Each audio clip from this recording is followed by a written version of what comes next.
Hello everyone, welcome to SMG Hangouts. I'm your host, Mike Valente, sitting alongside Phil Perkins, who's an anchor and reporter at CHCH Television in Hamilton. You bet. The Hammer. Do they still call it The Hammer? They call it The Hammer. They call the place not by Toronto. It's like It's just Hamilton now. It's not, there's a short drive away from Toronto. It's Hamilton. Okay. They like to be separated a little bit. Oh, it's growing. Yeah. I take some credit since I've been at CH for 6 years. That's the right. city's kind of gone on the up. So I'm like, I have something to do with that. For sure, for sure. You mentioned 6 years. So back in 2012, fellow SMGer and friend of the show, Lauren Pelly, used to be a producer and writer at CH Television. And you actually met her at one of our SMG meetup events, not to plug ourselves here, but we're doing it. And she put in a good word for you with the news director, and then you were shortly hired after, right? It was great. Like when Shold Media Group was this itty bitty, I don't even know how Taylor found out who I was. I was a nobody, like overnight reporter, and SMG Hangouts were literally 10 people at Boston Pizza across from the Dome. Right. That's what it was. Yeah. And Lauren was maybe one or two women journos who was part of that, and we started talking, but just like talking as much as you do anything else. Yeah. I'd graduated College of Sports Media, and someone told me about CHCH, and I connected the dots, and then the next SMG at some gigantic patio, I think it's a country bar patio, and it was a sweltering day, super hot. Yeah, the ranch. The ranch! I was sweating buckets, and I'm like, Lauren, I think I'm meeting your boss next week. Yeah. And then walked into the door, he's like, we don't have a job for you. And I was like, oh, okay. So we just talked about stuff, I left.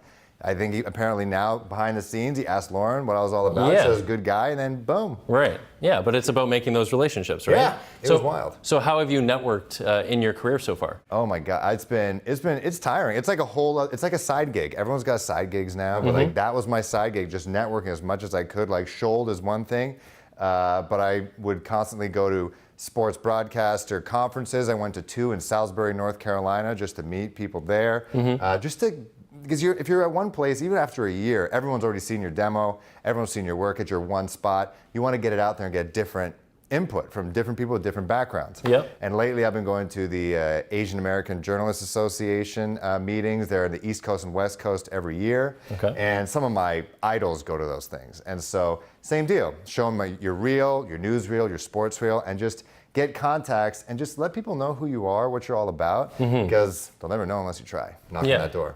So you've been at CH since 2012. Yeah. So it's very rare these days for people to stay at a station and to really love your job still. Yeah. And I'm speaking for you, but it seems that you love your job still. Yeah. You do a great job.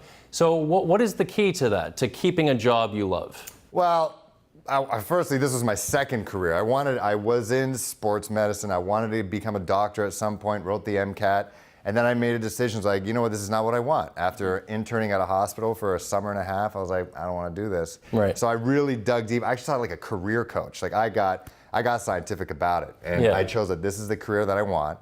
And so once I actually got a chance, and that's what I told myself as I was looking for my first job, is like, just give me a shot and I'll just run with it. And when I got that job, I ran with it. And so I'm driving like 150K a day, but it doesn't matter because it's something I like. I get to be creative. It's a small, big station. There's 500,000 people in Hamilton, 500,000 in Niagara, good amount in Halton as well. But we run almost like a startup. Nobody has been in the business for a long time, and they let you do what you want, basically. They don't tell me much. And that's always fun, and creative expression, stuff like that.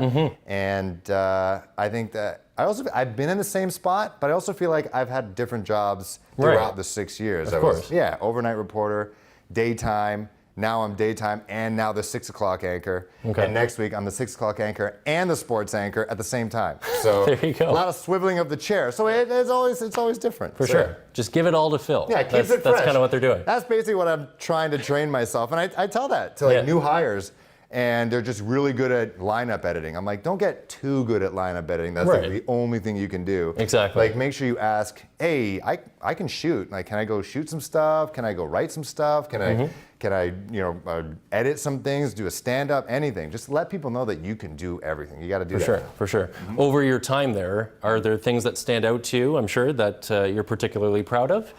Different experiences, different features you've done or reports? I think just the sweatiest I've been. Everything is about sweat. Everything I remember, I'm a physical guy. It's all about sweat. Yeah. Sweat equity, that's what it's all about. All right, so there's your hashtag. That's what it's about. And so I remember when the Jays were on their run in 2015, and we still had all-day news, And I guess the producers didn't realize how big the Rogers Center is and how much distance is from the media center, like the media booth overlooking the field, and outside the dome was. So after every 30 minutes, 45 minutes, I'd have to watch the game, run out, do a highlight, or do like an update of what was going on. And things would change throughout the update. And luckily, there's a St. Louis bar right there. I was watching the TV on delay. I think Troy Tulowitzki hit a home run or a triple at some point, and I updated it live right there, and then went back up and just kept doing this whole thing throughout the whole game. And that was, I don't think that's how someone like Elliot Friedman does his job, but I think it was pretty cool. It was a rush. No, it's certainly part of it, though. Talk to us about the difference between a live television broadcast, like you do quite frequently as an anchor, versus like a packaged segment. Like, what do you enjoy more?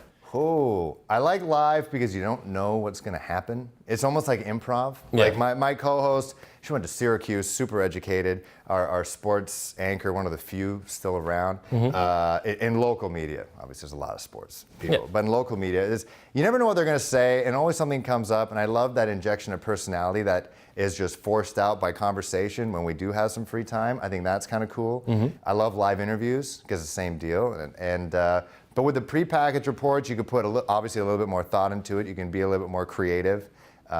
Being there for 6 years now and packing reports, I try to change something at least every day, do a creative stand-up when it's warranted, and just try to tell a different story. You don't want to tell the same story as CTV or City or CBC. You want to tell your own story, a different angle. And when you prepackage a report, you get that opportunity to do that. And hopefully if you're efficient enough shooter and interviewer and editor, you have time to really think. And I think that's a nice luxury. You're definitely very confident and engaging on the desk.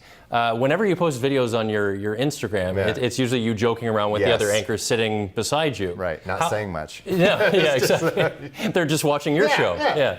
But how important is it to kind of get along, not with just the on-air people, but like how you conduct yourself in an office? Oh my gosh, it's huge, especially because CH is small. Now it's small, unfortunately. And it's all, you never know who's going to be your boss. And people always say that, but it's true.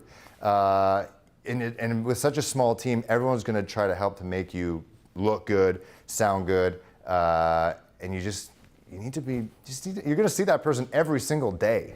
And none of us are getting super rich off of this. And no one's better than anybody else. I like to think I'm just like everybody else. I come into work in shorts and a t-shirt. I don't think the whole anchor position where it's like, I'm the anchor, I think those days are gone, in my opinion. I think everybody does the same thing. Everyone works together. And as long as you're nice to everybody, and especially if you're at a small shop, it just keeps the mood up. And I think that's super important. And again, you never know who's going to be your boss. Like Lauren Pelly, you mentioned her. She was a producer, and then she left, and now she's doing amazing things. And whoever pissed her off at CH, she's not going to help you out in the future.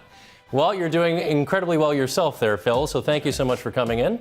And we appreciate your time. I dig it. There you go. Handshake? Yes. Handshake, for sure. Make it official. Phil Perkins, everybody, on SMG Hangouts.